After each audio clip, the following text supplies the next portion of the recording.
কার গাড়িটা?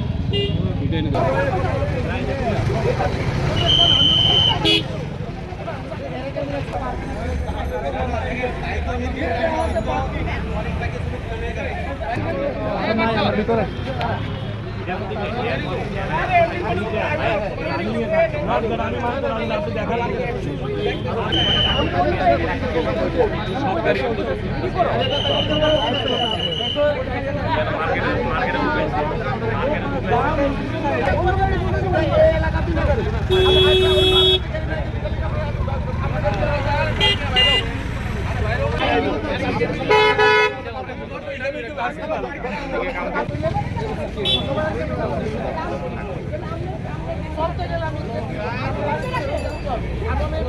হঠাৎ করে আইসি আমার গাড়ির ফাইন কাটছে, আমি ফাইন দিয়ে দেবো শেষ। কে লিখে ফাইন কাটছে এটা?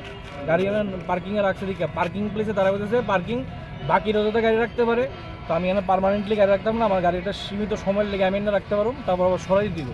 তো আমার কোয়েশ্চেনটা হচ্ছে এটা এখানে একটা বোর্ড লাগানো দরকার আসতো না, এটা লিমিটেড টাইম বা কিছু গভর্নমেন্ট ফ্রি পার্কিং দিচ্ছে গাড়ি রাখার লিগে আমার বাড়ির পিছনে, আমি এখানে পার্কিং খালি হয়েছে তো আমি রাখতেই পারি না। সিম্পল জিনিস, এটা আমার জায়গায় তুমি সেমই রাখবা, গাড়ি খালি হয়েছি গাড়ি রাখছি, অন্য যদি আমার আয়েক গাড়ির সাথে আমি সরাই দেবো, কোনো সিম্পল আমরা নোটিস দিতে সরাই দিচ্ছি।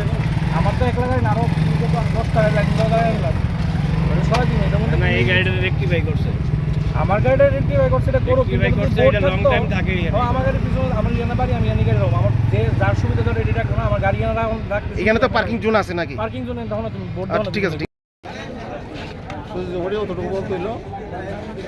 No parking zone. এই জায়গাটা পার্কিং জোন, পার্কিং করে যারা গাড়ি আছে আমাদের এটা ডিস্টার্ব করতেছি না, যারা লং টাইম পার্কিং করতেছে, যেমন আপনি এই গাড়িটার মধ্যে দেখেন, এই গাড়িটা দেখান আপনি, এই গাড়িটা এখানে লং টাইম পার্কিং করছে, এটার লিয়ে ডিসপিউট হতেছে কেন আপনার পার্কিং জোনের গাড়িরে আপনার ফটো তুলতেছে, পার্কিং অ্যাকশন দিতেছে। এমনি কি জরিমানা করা হয়েছে স্যার নাকি? না না, জাস্ট নোটিশ পাস করা। ঠিক আছে।